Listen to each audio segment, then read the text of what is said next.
আরে এই সেমরি আবার এতদিন পরে কি ভিডিও নিয়ে আসছে। হ্যাঁ, এখানে এসে আবার কি নাটক করছে। তো তোমরাও নিশ্চয়ই এটাই ভাবছো। তো হ্যালো বন্ধুরা, কেমন আছো তোমরা সবাই? Welcome back to my channel. তো আমি অনেক দিন পরে আবার একটা নতুন ভিডিও নিয়ে চলে এসেছি। আর আজকের দিনটা কিন্তু আমার জন্য অনেক বিশেষ। সত্যি করে মনে হয় সবার জন্যই আজকের দিনটা বিশেষ, আমার জন্য একটু বেশি স্পেশাল। কারণ আমি দু রকম সেলিব্রেট করলাম আজকে। এক হচ্ছে, বুঝতে পারছো যে আমি সুন্দর করে থালাটা সাজাচ্ছি। তো এমনি সময় তো মানুষ আর এত সুন্দর করে ঘটা করে থালা সাজিয়ে খায় না। তো আজ হচ্ছে আমার সোনা বাবাটা, মানে ছোট্ট সোনা বাবাটার হ্যাপি বার্থডে, জন্মদিন। আর ডবল স্পেশাল দিন বললাম, যেটা হচ্ছে আজকে এই দিনটা হচ্ছে শিক্ষক দিবস। সেই জন্য সব ছাত্রছাত্রী মানে সব মানে গুরুজন মানেই তো শিক্ষক, তা মানে শিক্ষক দিবসটা মানে এমনিতেই অনেক স্পেশাল, সেই জন্য ডবল সেলিব্রেশন। তো দেখো আমি রান্না করেছি। আমার সোনা বাবাটা তো এমনিতেই সেরকম কিছু খায় না, খাবার দিক থেকে আমার দুই ছেলেই খুব মানে খারাপ, ওরা একদম খেতে চায় না। তো এখানে আমি ভাজাভুজি যখন কাটছিলাম তখন দেখলাম 6 রকম হয়ে গেছে কাটতে কাটতে। তারপরে আমি একটু বেশি করে নিলাম, দিয়ে আমার সোনা বাবাটার এখানে আমি রেডি করিয়ে দিলাম। তারপরে থালাটা সাজিয়ে বাবাটার মুখের সামনে দিয়ে দিলাম। মাছ দিলাম, ইলিশ মাছ করেছিলাম। তো এবার আমি ওকে বললাম, আর 5 রকম মিষ্টি নিয়ে এসেছিলো ওর বাবা।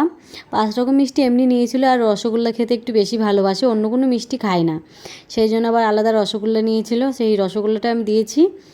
তো আমি ওকে বললাম, বাবা আমাদের কিন্তু একটা মানে সমস্যা আছে, এই যে জন্মদিন যেটা করে এটা ঘটা করে আমার মানে নেই, আমাদের ঘটা করে এই জন্মদিনটা আমাদের নেই, তাই কেউ করেনি এখন, সেই ভয়ে ভয়ে আমরাও অতটা করি না, যে সাল পরের জিনিস তো যদি কোনো প্রবলেম হয়, তাই মানে নিয়ম ছাড়া। আমি বললাম 7 রকম হয়ে গেছে, হোক ভালো হয়েছে, নিয়ম তো হলো না। তার বাবাটাকেই বললাম তুমিই খাও শোনা, আর আমরা ধান দুবলো তো দিলাম না, দেখতেই পেলে, কারণ কোনো নিয়ম মেনে কোনো কিছু করা হচ্ছে না, ঠিক আছে। তারপরে আমার সোনা বাবা নিজেই খাচ্ছিল টুকটুক টুকটুক করে। তারপর ওর বাবা চান করে আসলো। তারপর আমি বললাম যে ও তো এরকম টুকটুক করে খেতে খেতে, আমি ওকে বললাম ভাত খাও, ও কী করলো, ও শুধু সাদা ভাত মুখে নিল, আর কিচ্ছু মুখে নিল না।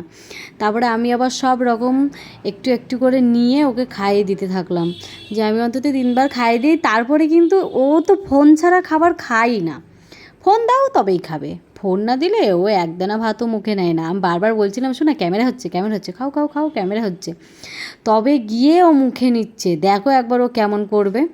প্রথমবারটা নেবে, তারপরে 3বার তো আমি দিচ্ছি, যে 3বার আমি একটু খাইয়ে দিই, তারপরে ও নেবে না, হাত ধুয়ে দিতে হবে, এইগুলোই করে জানো তো। মানে ফোনের এত নেশা হয়ে গিয়েছে এখন, সব বাচ্চাদেরই এইরকম, আমার ছেলে বলে না, মানে সব বাচ্চাদেরই এখন ফোন ফোন ফোন, ফোন পেলে ওরা খাওয়াও ভুলে যায়, জানো তো। এইরকম পরিস্থিতি হয়ে গিয়েছে। আমাদের বাড়ির লোক তো আমাকে গালমন্দ করে সারাদিন, বলে আরও দাও আরও দাও আরও দাও, তুমি দিয়ে দিয়েই এরকম করেছো, কী আর করবো বলো। আর তোমরা কেমন আছো একটা কমেন্ট করে জানিও, অনেক দিন পরে এসেছি কিন্তু আমি। তারপরে আর কি, ছেলেকে খাইয়ে দিলাম, দেওয়ার পরে আবার আমি রেডি হয়ে গেলাম, যেহেতু আজকে শিক্ষক দিবস, আগেই বললাম। আর আমরা যেহেতু আমি একটা সেলাইয়ের কাজ শিখছি, সেটা তো তোমরা জানো, তো দিনটা আজকেই পড়েছে, ঠিক আছে, বৃহস্পতিবার শিক্ষক দিবস পড়ে গিয়েছে। তো আমরা 10 জন গ্রুপে, মানে আমরা 10 জন মিলে ঠিক করেছিলাম যে স্যারের জন্য কিছু গিফট কিনে নিয়ে যাব, তো তাই কিনা হয়েছে, এখন যাচ্ছি। তো এখানে স্যার প্রথমে কাটিং শেখালো, আর প্রথম ব্যাচটা ওরাও কিন্তু সেলিব্রেশন করেছিল খুব সুন্দরভাবে, গ্রুপে ছবি দিয়েছিল, আমি দেখেছিলাম। তারপরে স্যার কাটিং শেখালো, সবটা হয়ে যাওয়ার পরে আমরা এখানে সুন্দর করে সব কিছু রেডি করছিলাম, কারণ স্যারের অনেক তাড়া ছিল, একজন মেশিন নিয়েছে, তার বাড়িতে যেতে হতো, সব কিছু সেট করে বুঝিয়ে ধুয়ে তারপরে স্যারের বাড়িতে দমদমে, কৃষ্ণনগর থেকে দমদম মানে অনেকটাই রাস্তা, তারপরে ট্রেনের সমস্যা, এতের সমস্যা, অনেক সমস্যা। তারপরে আমরা তাড়াহুড়ো করেই সবটা রেডি করলাম, কারণ আমাদের ক্লাস শেষ হতে হতেই তো 5:30 বেজে গিয়েছিল, আবার ওই মেয়েটার বাড়িতে যাবে। তারপরে আমরা গিফটটাও দিয়ে দিলাম স্যারকে। তো আমরা সবাই বললাম, প্লিজ স্যার একটু গিফটটা খুলে দেখান। তো স্যার বললো ঠিক আছে দাঁড়াও, আমি খুলে দেখাচ্ছি। তো স্যার গিফট খুলতে লাগলো।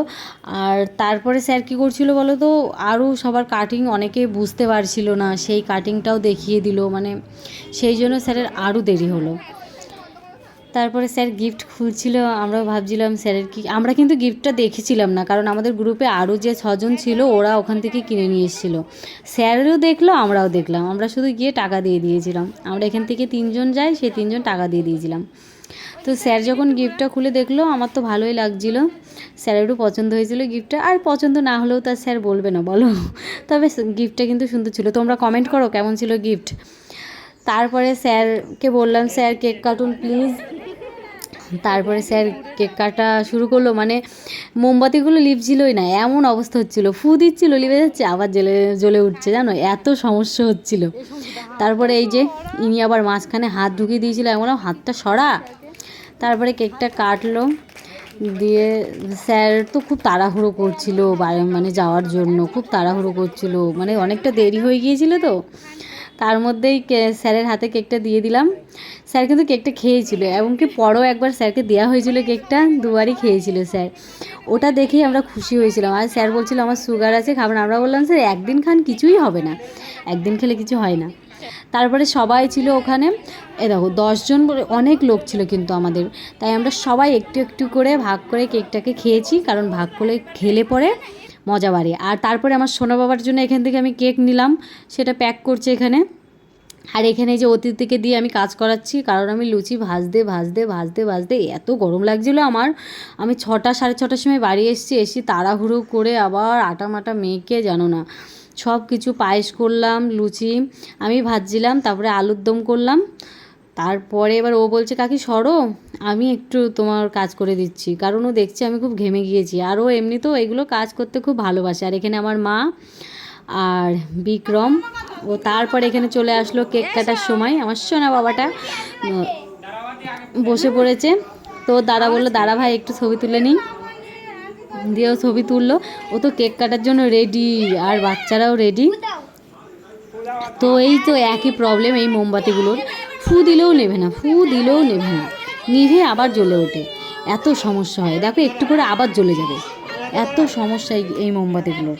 আমি আগে জানলে এই মোমবাতিগুলো নিতামই না। ওই দেখো আবার জ্বলে গিয়েছে, জানো এত প্রবলেম হয় এই মোমবাতিগুলোর। আর আমার সোনাটা কেক কাটার জন্য কিন্তু খুব খুব খুব খুশি ছিল, ও আজকে খুব খুশি, কারণ ওর হ্যাপি বার্থডে করে পাগল হয়ে যাচ্ছিলো। ওর দাদা তো আরও বেশি খুশি। তো সবাই কিন্তু অনেক অনেক অনেক মজা করেছে, বাচ্চারা অনেক মজা করেছে। তারপরে কেক আমি বললাম বাবা কাট, কেটে ভাইকে একটু দাও, দিল। তারপরে আমি বললাম সবাইকে একটু একটু করে খাই দাও, কারণ ও তো ছোটো মানুষ, ও তো পারবে না সবাইকে দিতে। দিয়ে ওর দাদাকেই বললাম সবাইকে একটু একটু করে খাইয়ে দিতে, ও আবার ওর দাদাকে খাইয়ে দিল। আজকে যেন আমার ছেলেটা একটু বেশি লক্ষ্মী হয়েছিল এই টাইমটাই, কারণ এত দুরন্ত, এত দুষ্টুমি করে, ও ফোন ছাড়া 5 মিনিটও থাকে না, এত দুষ্টুমি করে। তো ওকে বললাম সবাইকে একটু খাইয়ে দে বাবা, তো সবাইকেই খাইয়ে দিল। তো তোমরা কেমন আছো বলো সবাই একটু কমেন্ট করে। তারপরে সবাইকে খাইয়ে দেওয়া হয়ে গেলে তখন ওর এক দাদা বললো চল বাবাকে দিবি। ওর বাবা ঘরে এদিকে টিভি দেখছে, আরামে টিভি দেখছে, মানে খবর দেখার জন্য এখন সবাই খুব ব্যস্ত। তারপরে কেকের ঝামেলা গেল, সবাইকে কেটে দিয়েছিলাম কেক আমি। তারপরে এখানে যে লুচি, বাচ্চা তো সবাই ঘুমিয়ে পড়বে না হলে, তাও তো মনে হয় 9:30 বেজে গিয়েছিল। তো আমি বাচ্চাদেরকে আগে লুচি দিয়ে দিলাম যে ওরা আগে খেয়ে নিক। আর এই যে বড়রা সবাই এখানে ওখানে বসে বসে আছে, ওরাই বললো যে কাকিমা ওদেরকে আগে দিয়ে দাও, তারপরে আমরা পরে খাচ্ছি, ওরাই আগে খেয়ে নিক। দিয়ে এই যে ইনি মুখ লুকাচ্ছিল, আমি বলছি দেখাবোই তোকে। তারপরে এই যে বড়রা খেলো, বাচ্চারা কেউ পায়েস খায়নি। আর এই যে আমার ছোট বর কেমন করছে, দেখো কেমন করছে, দেখো কত খুশি, ও কত খুশি। আর বাচ্চারা কেউ পায়েস খায়নি বলে আমি পায়েসটা তখন দেখাতে পারিনি, এই যে বড়দের সময় দেখিয়ে দিলাম। আর এ তো অনেক লাজুক। তো এদের খাওয়া দাওয়া হয়ে গেলে আমরাও খাওয়া দাওয়া সেরে নিয়েছিলাম, কারণ আমি অনেক ক্লান্ত ছিলাম। আর টাটা সবাইকে, ভালো থেকো সবাই। আর ভিডিওটা কেমন লাগলো কমেন্ট করো, আর একটা লাইক করো, আমার চ্যানেলে নতুন হলে সাবস্ক্রাইব করো, আর ফেসবুক থেকে দেখলে ফলো করো। টাটা।